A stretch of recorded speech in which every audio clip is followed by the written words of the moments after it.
Good afternoon. Welcome to the second installment of the 2018 Appellate Webinar Series. To those attending for the first time, my name is Carol Rooney. I'm a board-certified appellate attorney and a partner with Butler. Welcome and glad you could join us. And to my old friends, welcome back and glad you can make it. Today's topic is appellate standards of review under Florida and Texas law. And I also want to mention that all my previous webinars are still available to review, and many are also still good for CLE and CE credit. All you need to do is go to my bio at Butler's website, click on Media, and you'll see a list of all my previous webinars, and you should be able to access them. Okay, so let's get started. We have a lot to cover today. Again, today's topic is the appellate standards of review under Florida and Texas law. And just a few preliminary matters to keep in mind before we go through all the material. Appellate courts are error-correcting courts, and not all errors warrant correcting. In other words, harmless error. There's never going to be any proceeding in the trial courts that doesn't have some error. Trust me on this one. And it's extremely important to understand, like when you've completed a trial or summary judgment, whatever proceeding in the trial court, and maybe you're the one, you're happy with the decision, or maybe you're not, and you're considering an appeal, it's very important to understand the standard of review by which the appellate court will review that ruling of the trial court. And some standards are easier met than others. If you're the appellant, you cannot fully evaluate or estimate your chances of prevailing on appeal without knowing and understanding the standard by which the appellate court will review your appeal. By the same token, an appellee, meaning the prevailing party, cannot fully evaluate the chances that the appeal will not be successful without knowing and understanding the standard of review. And one of the reasons, practical reasons, that this is so important and not just academic is that, in my experience, cases do get settled upon the filing of a notice of appeal, and many folks use the appellate process, for better or worse, for leverage to try and negotiate a settlement. So what I'm hoping to do with today's webinar is not just provide you with obviously all the legal case law and the rules and procedures, but also real-world useful information that you, as a party, either an attorney or the claims adjuster, can use to evaluate whether or not you should settle the case or allow the matter to proceed on appeal. With that said, let's get started. Let's start with Florida law, appellate standards of review under Florida law. One point I want to make before we even get into all the different standards is that under Florida law, decisions of lower tribunals are generally presumed correct, meaning if you have a final judgment that's been entered by a trial court, it's going to be presumed correct. So this is an important principle to keep in mind before we even go through the various standards by which that judgment may be reviewed. Judgments in Florida are presumed correct, and they're entitled to that presumption of correctness. The first standard of review I want to discuss is de novo, and many of you are probably familiar with this. It's a very common standard, and under this standard, de novo review, what that means is basically the appellate court pays no deference whatsoever to the trial court's decision-making process or the ruling. Basically, the appellate court stands in the same position and reviews the matter de novo, which I like to say renews it anew. And this is definitely one of the more favorable standards of review if you are the appellant, basically meaning that you are the party that filed the appeal, because you don't have to defer to the trial court's ruling or analysis. You can make your arguments fresh and anew to the appellate court, and basically the appellate court stands in the same position as the trial court.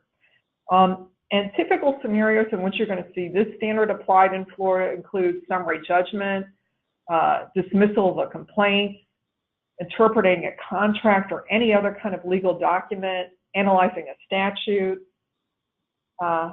And I wanted to talk about a few cases that apply this standard review just so you can get a better idea of what it means. Martinez case, the Martinez versus Hernandez, that was a declaratory judgment and injunction case. And the appellate court in this case noted that an order granting a motion for judgment on the pleadings is reviewed de novo, and also that the interpretation of a charter or an ordinance is reviewed de novo. So those are just a couple of other areas in which you're going to have the de novo standard of review applied by the appellate court. In the universal underwriters case, this involved foreclosure proceedings. Many of you are familiar with those. In foreclosure cases, in order to establish standing to foreclose on a mortgage, the plaintiff has to prove either that it was the holder or the owner of the underlying note.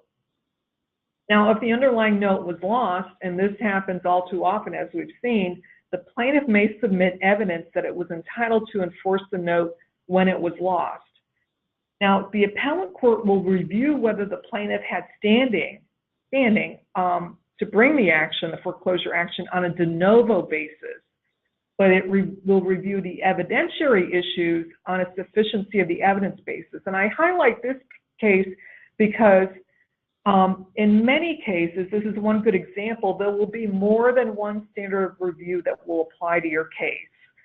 So never just assume, well, it's summary judgment or it's a declaratory judgment, and that means automatically the standard of review de novo applies throughout to the entire case. That's typically not the case. Many times there's often more than one standard of review, so it's very important to keep that in mind when you're evaluating your case.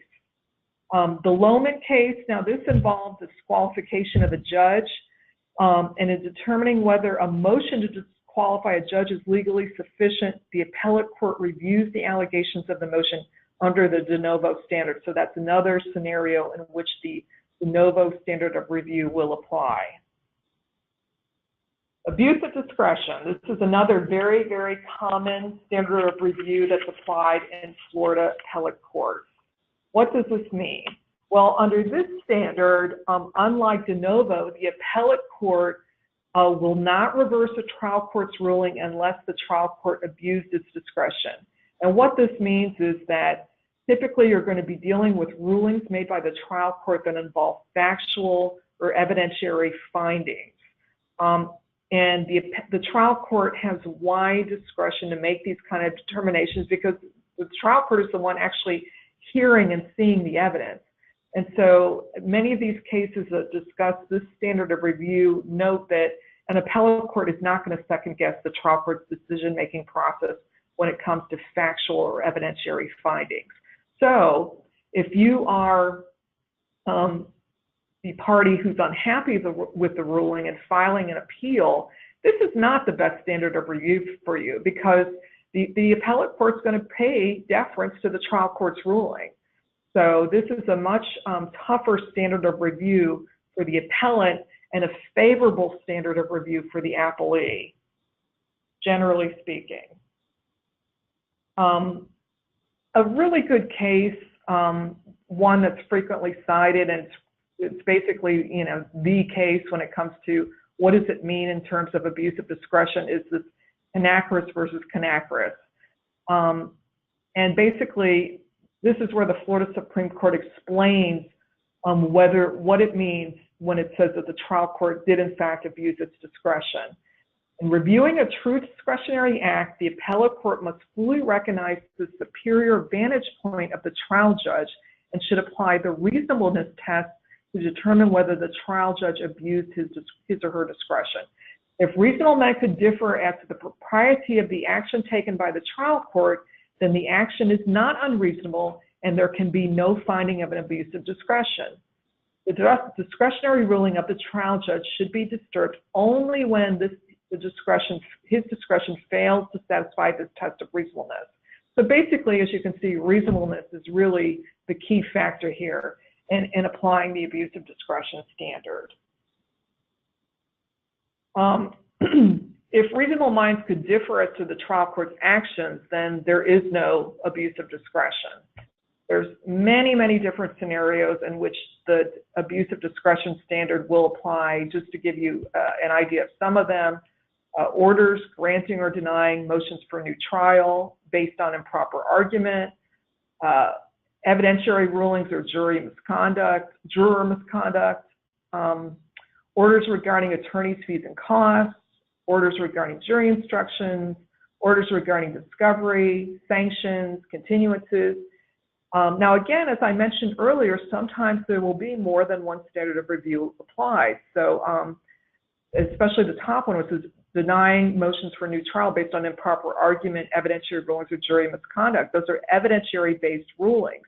If legal issues are involved, those will typically be reviewed under the de novo standard.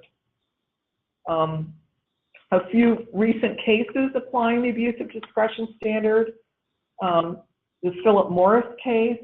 In this case, there were many issues, but the one I focused on is remittitor. Now, many of you are familiar with remittitor or additor. That's basically where you're trying to change the damages amount that was found by the jury. And in this Philip Morris case, the trial court denied the motion for remittitor of a compensatory damages award.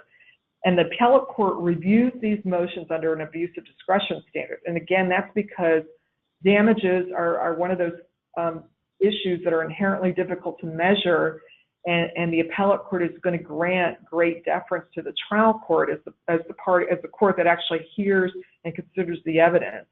So keep in mind, anytime you're dealing with remittitor or additor, typically you're going to be applying the abuse of discretion standard.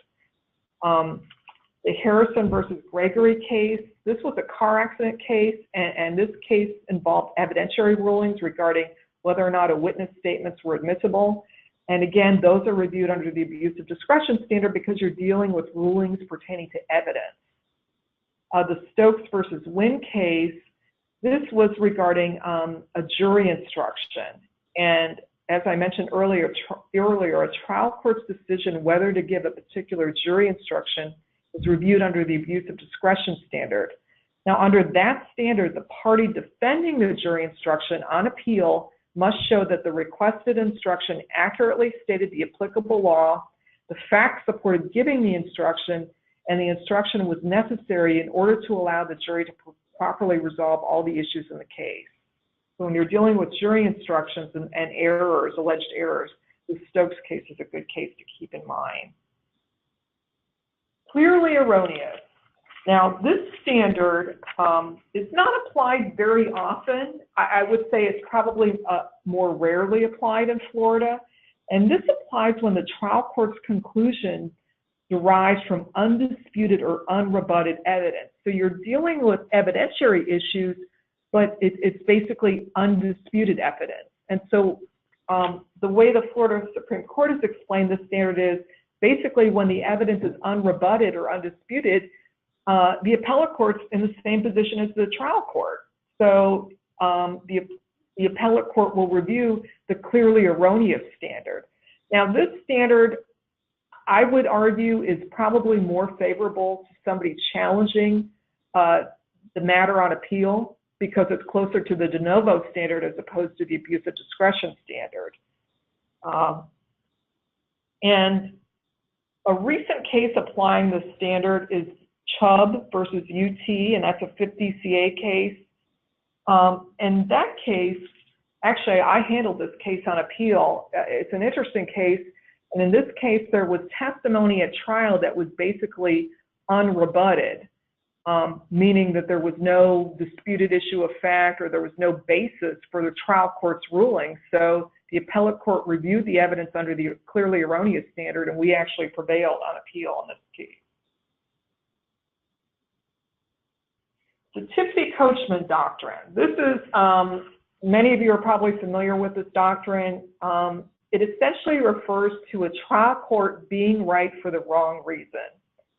And under this doctrine, an appellate court may affirm a trial court's ruling even if the reasoning behind it is wrong, if there's any theory or legal principle in the record to support it.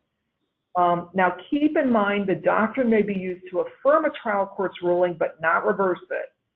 And another point to keep in mind that not all jurisdictions allow this doctrine. Florida does allow it. And it can be a little confusing. What does this mean exactly? So let's go over and talk about some cases, recent cases that have applied the doctrine. The Catalo case is a recent case out of the 4th ECA, and it's a proposal for settlement case. And in this case, the trial court denied all motions for attorney's fees due to service issues. And the appellate court affirmed this ruling for a completely different reason. The appellate court found that the motions for attorney's fees were actually untimely under Rule 1.525. So that's how the Tipsy Coachman doctrine works. The appellate court can only use it to affirm, not to reverse, and the evidence, the basis for it has to be supported by the record on appeal. Now, keep in mind when you're using Tipsy Coachman, and obviously this benefits the party that's trying to protect the judgment, whatever ruling it was or the order that's made by the trial court, the argument should still have been presented to the trial court, even if the trial court did not rely or use it in reaching the ruling. The argument should still be made somewhere. And a lot of times what I've seen is maybe there was a motion filed in the trial court and there was half a dozen different grounds supporting the motion. Trial court relied on one of those grounds and didn't even address the other five. Well, let's say the one ground the trial court relied on was maybe your weakest argument and really did not support granting the motion, but the other five grounds did, and the appellate court can affirm under the Tipsy Coachman doctrine based on those other five grounds being the arguments that you made in the trial court and fully supported by the record. Now, also, even though you should make the argument in the trial court, I have seen nuances with this argument, meaning if you're the appellee and there's a different basis to support the trial court ruling other than the one reached by the trial court, even if you didn't actually make this argument, if the record supported it at the time the trial court made the argument, I have seen the Tipsy Coachman doctrine applied. So it's just something to keep in mind. Hopefully you will have made the argument directly in a motion or otherwise, but there's a lot of different nuances with the Tipsy Coachman doctrine. Always a good idea to keep this in mind if you're the party that's trying to protect that ruling or judgment by the appellate court. The Friedel case, this case is interesting and definitely another one to keep in mind because this case emphasizes that the record must support the alternative basis for affirmance at the time the trial court made its decision. So although the appellate courts generally apply the law in effect at the time of the appellate court decision, not when it comes to Tipsy Coachman.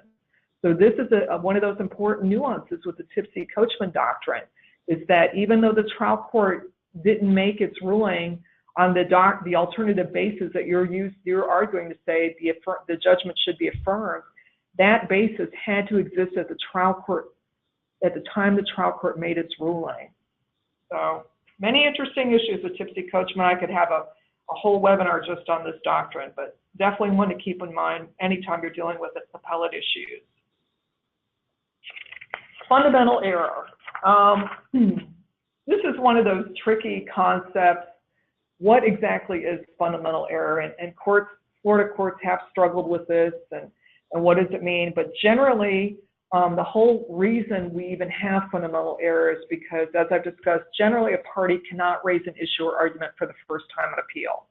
So if you don't make your argument in the trial court, typically it's waived.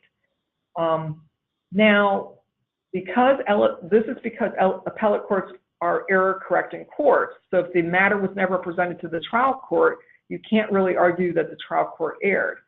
However, there are situations where appellate courts will consider matters raised for the first time on appeal if the issue or argument is on the level of fundamental error. And this is going to be very rare. It's a very difficult standard, and you're usually only going to be able to make this argument in those cases that involve violations of due process or substantial injustice would otherwise result. It's not going to apply in your common run-of-the-mill error type case. So when it comes to fundamental error, keep in mind that whether or not that error is fundamental, that's a question of law. That's reviewed as a question of law by the appellate court. There's not going to be any deference provided to the trial court there. And another case that you may come across when you're researching or dealing with fundamental error is this Murphy versus International Robotic Systems case, which is a 2000 Florida Supreme Court case. That case dealt with unobjected to improper closing argument. It's kind of a complicated case or fact pattern, but basically the bottom line, what to get out of the Murphy case is the Florida Supreme Court ruled that a litigant first has to move for a new trial in the trial court based on the improper argument, even if it was not objected to at trial. So you sort of do have a way to bring up improper closing argument, even if you didn't make the objection at trial, if you file a motion for a new trial based on this. Now, of course, you still have very, very difficult standards. The complaining party must establish that the closing argument was improper, harmful, incurable, and so damaged the fairness of the trial that the public interest in our system of justice would require a new trial. Now, that sounds like fundamental error analysis, right? That the trial court is going to apply. Well, to make things even more interesting and complicated, the appellate court then reviews the trial court's findings under the abuse of discretion standard. Again, because the trial court is in the best vantage point to consider all these issues. So that's kind of a complicated case, but it's one definitely to be aware of anytime you're dealing with unobjected to closing argument and fundamental error issues. Some other recent, definitely more recent cases, the Martin case, that case dealt with a radiologist's improper arguments to a jury, and the appellate court ruled that that was fundamental error despite no objection being made at trial. And the Hall case is a gender discrimination case, and in this case, the appellate court found that the fundamental error committed by the trial court was in granting summary judgment on all the plaintiff's claims when her retaliation claim was not even considered. And basically, the appellate court ruled that this amounted to a violation of her right to due process. So again, you're always going to have, very egregious type of concerns, such as violations of due process or issues related to that, anytime you're dealing with fundamental error. Competent substantial evidence.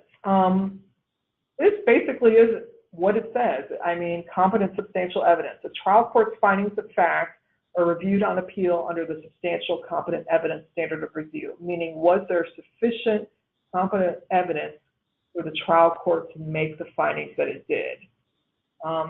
And this open permit case basically explains the standard, and it's a good one to keep in mind anytime you're wanting more information on exactly what that standard is. Harmless error. As I mentioned at the outset, no proceeding is without error. You are always going to have some error somewhere.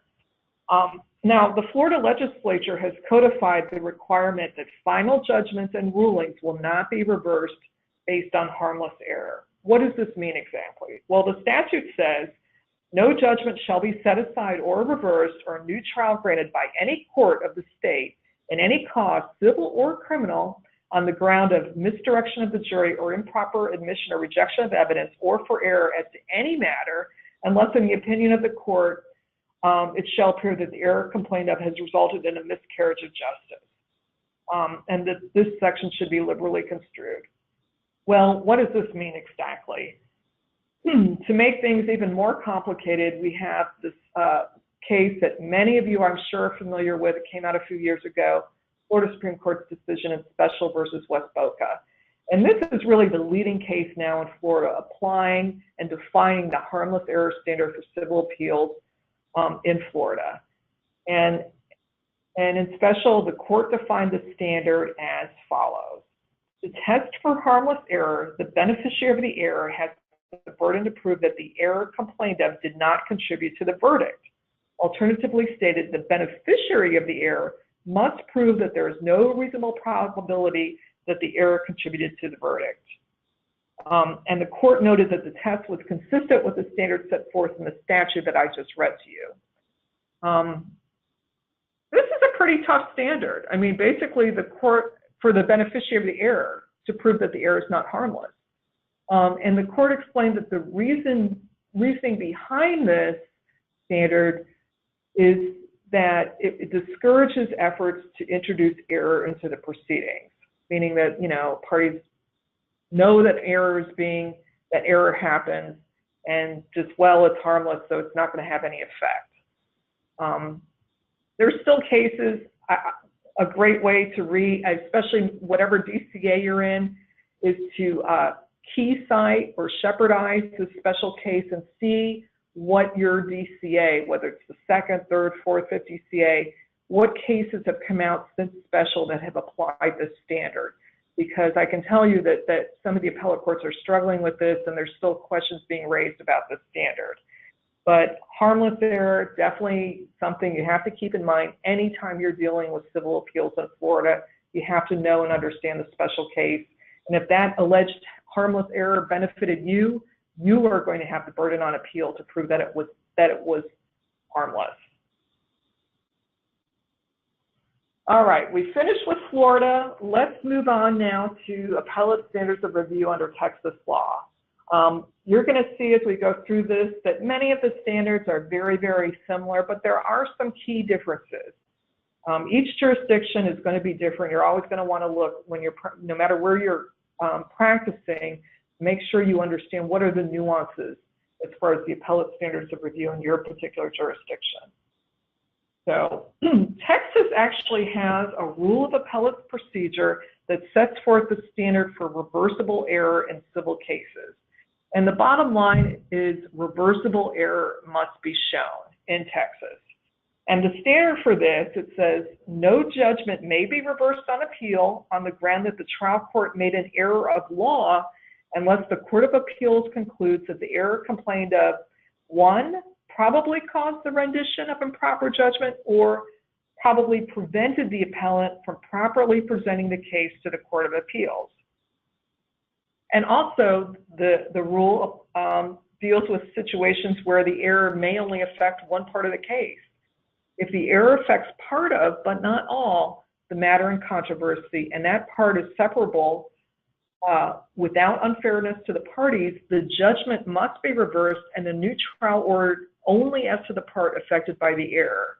The court may not order a separate trial solely on liquidated damages if liability is contested. So definitely, anytime you're dealing with appellate issues or appeals in Texas, you want to keep in mind this rule of appellate procedure 44.1. So recent cases applying this standard include this Lowry case. In Lowry, the appellate court referred to the rule and noted that even if the trial court abuses its discretion, the appellate court will not reverse unless the error was harmful.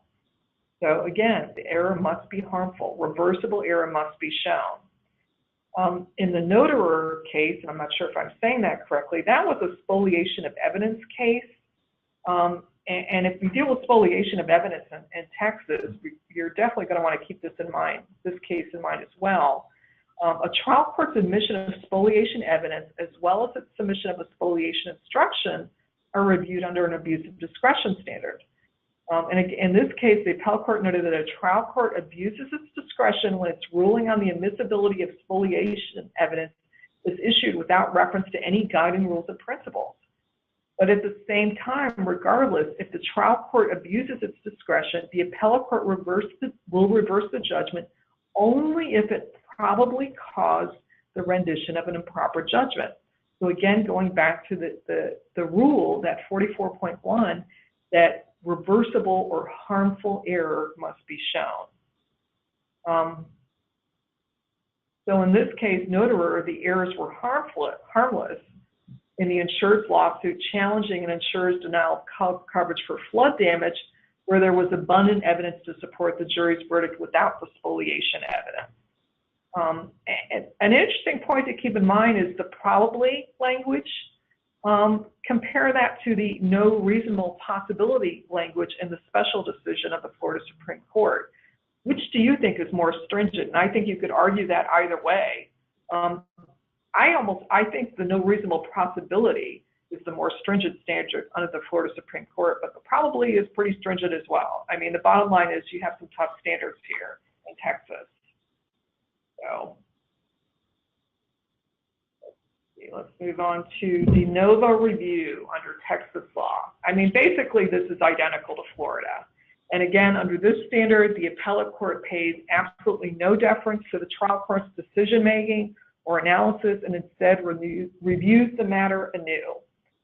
Some typical scenarios in which this standard is applied in Texas include summary judgment, review of questions of statutory and regulatory construction, a trial court's conclusions of law, confirmation of an arbitration award, interpretation of the state constitution.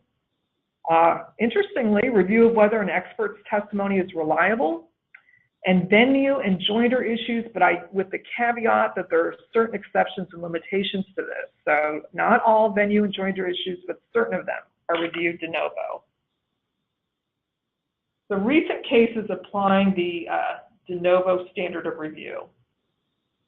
This De La Cruz case, in this case, in Texas, they have no evidence and then traditional summary judgment motion. So that's the language that Texas courts use when they characterize what type of summary judgment motion are we dealing with. We don't really have that distinction in Florida, but in Texas you have no evidence and then traditional summary judgment motions. We do, but we just don't use that language in Florida. And in Texas, the court first reviews the trial court's summary judgment under the standard of review for no evidence summary judgments, which is de novo. But if there's evidentiary issues, that might, then a different standard of review may be involved as well. Again, Texas, like Florida, many times you're going to have more than one standard of review applied to your appeal. So keep that in mind. The fitness case, that's an employment discrimination case that involved arbitration. And in Texas, an appellate court reviews a trial court's decision to grant or deny a motion to compel arbitration under the abuse of discretion standard, but it reviews the legal rulings under the de novo standard. So again, here's a perfect example of a case where you're going to have more than one standard of review apply. In the Premier case, this was the appellate court reviewing a challenge to a trial court subject matter jurisdiction, and that's always reviewed under the de novo standard. Let's move on to the abuse of discretion standard. Now, again, this is basically identical to Florida. Under this standard, a Texas appellate court does give weight and consideration to the trial court's decision-making process and rulings. And again, this is because the trial court has either made factual or evidentiary findings as part of its ruling. So, like in Florida, the trial court in Texas is in a better vantage point to make these determinations, and the appellate court is going to give those rulings weight and consideration. Some typical scenarios in which the abuse of discretion will be applied in Texas include whether a party was improperly denied the opportunity to present further proof in a venue joinder proceeding. As you recall, I just mentioned that the de novo standard sometimes applies, and venue joinder with certain exceptions and caveats. Here's one of them. If you have an argument that you were improperly denied the opportunity to present further proof, that's going to be reviewed by the Texas appellate court under the abuse of discretion standard. And that's a favorable standard for the appellee, more favorable. The trial court's conducting a voir dire proceedings and issues, that's going to be reviewed under abuse of discretion. Any discovery matters, issues relating to jury instructions, and orders denying motions to recuse or disqualify a trial judge. Those are all reviewed under the abuse of discretion standard in Texas. Some recent cases applying this standard, just so you can get a better idea of what these are about, or what the standard's about. The Mueller versus Stewart Title Guarantee Company case. In that case, it dealt with summary judgment motions and a hearing. And when reviewing a trial court's order denying a motion for a continuance of a summary judgment hearing, the appellate court is going to review that on an abuse of discretion standard, and on a case-by-case basis is the exact language used by the appellate court in the Mueller case. So that's basically the abuse of discretion standard in Texas. Again, anytime you're dealing with evidentiary or factual issues and rulings made by the trial court involving facts or evidentiary determinations, you're typically always going to have the abuse of discretion standard apply. Family law appeals. I wanted to point this out. Probably many of you listening do not deal with family law appeals, but I just wanted to mention family law appeals because they're really their own unique animal in Texas as well as Florida, although I didn't really cover them under Florida law. And if you handle family law appeals, I just wanted to point out a few points that you really should be aware of when you deal with these types of appeals. Typically, the abuse of discretion standard is going to apply when the matters were determined by the trial court at a bench trial. And as part of determining whether the trial court abuses discretion, the appellate court is going to consider whether the evidence was sufficient for the decision of the trial court. Now, there's some distinctions and differences among Texas courts as to how they apply the standard and how they handle these various appeals. So again, as I've mentioned in previous webinars, it's always important to know your court. How do they typically handle these matters? There is no right to interlocutory appeal for injunctions and temporary orders. These must be challenged via mandamus in Texas. And again, the Texas appellate courts disagree as to how appellate review of protective orders should proceed. And again, you have to know your court. That's really all I can say about family law appeals. They're their own animal. I mean, if you handle family law appeals, whether you're in Florida or Texas, typically that's all you do. You're a specialist in that area. I am not, just caveat there. And some citations for those of you that do deal with family law issues. Here's some fairly recent cases that discuss these standards that may be helpful to you. Tipsy coachman doctrine. As you recall, when I was talking about this under Florida law, I said that not all jurisdictions apply the doctrine. Well, the doctrine is not applied in Texas. They do not apply the tipsy coachman doctrine. However, they do have a rule that I would argue is similar. The Texas rule is when a trial court grants summary judgment but does not specify the grounds for its ruling, in the order, the judgment must be affirmed if any of the grounds on which the judgment is sought is meritorious. That seems awfully similar to tipsy coachman, doesn't it? I mean, I think it does, but here's the difference.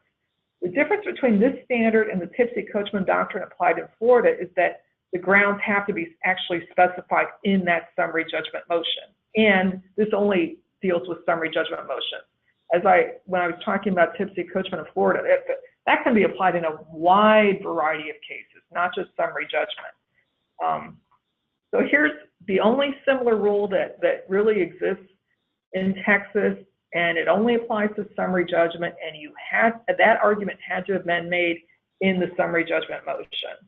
So definitely something to be aware of when you're dealing with summary judgment appeals in Texas. Fundamental error. Okay, again, it's a very difficult and high standard, and in Texas, this standard it operates very similarly as it does in Florida. And in Texas, it basically provides an opportunity or a basis for an appellate court to review an unpreserved error in a civil appeal. Again, it's only going to apply in very rare circumstances, and typical scenarios where you're going to see this applied in Texas is where I saw cases is the lack of jurisdiction. I've seen the doctrine applied in juvenile delinquency proceedings, and basically cases or matters that involve important public policy issues. And a recent case applying or discussing this standard is this USAA Texas Lloyd's case, and that just came out a few months ago, and that's a 2018 case. Appellate court case in Texas. That's basically it. We finished a few minutes early today. Thank you very much for listening. I just want to invite everyone to join me on September 12th for my next webinar, and that one will be appellate issues at trial, and it will involve Florida and Texas law, and I do expect that I will have Florida and Texas CLE and CE credit for that one. So again, that's going to be September 12th at 12:10 p.m., and I hope that you can join me. If you have any questions or concerns, please feel free to email me or call me. Again, my email is crooney@butler.legal. My direct line is 813-594-5153. And I hope everyone has a wonderful and safe summer, and I will see you or talk to you in September. Thanks so much. Bye-bye.